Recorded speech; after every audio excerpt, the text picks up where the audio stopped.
তাদের সমর্থন শুধু গ্যালারিতে শব্দের ঝড় তুলবে না, বরং দলের প্রতিটি খেলোয়াড়ের হৃদয়ে বাড়তি শক্তি জোগাবে। এর সঙ্গে যোগ হবে নোয়াখালীর প্রবাসী সমাজ, যারা এই জেলার আরেক বিশাল শক্তি। প্রতি বছর নোয়াখালী থেকে দেশের অর্থনীতিতে যে রেমিটেন্স আসে তা শত শত কোটি টাকার সমান।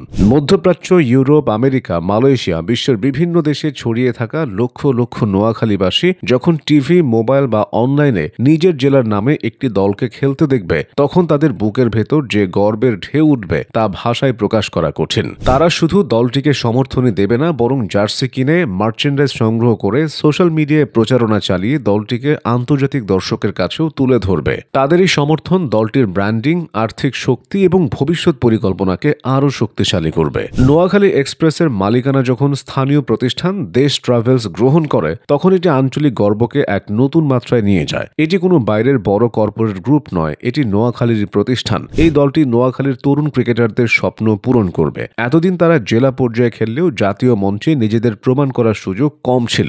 নোয়াখালী এক্সপ্রেস তাদের জন্য হয়ে উঠবে সিঁড়ি, নিজেদের প্রতিভা দিয়ে জাতীয় বা আন্তর্জাতিক ক্রিকেটে পা রাখার সুযোগ। সোশ্যাল মিডিয়ায় নোয়াখালীবাসীর প্রভাব তো অনেক আগেই প্রমাণিত। নোয়াখালী এক্সপ্রেসের কারণে সোশ্যাল মিডিয়ায় তৈরি হবে এক বিশাল ডিজিটাল আর্মি, যারা ট্রোল, মেম, সমর্থন, আবেগ সবকিছু দিয়ে দলটিকে অন্য সব ফ্র্যাঞ্চাইজির তুলনায় আলাদা জায়গায় নিয়ে যাবে।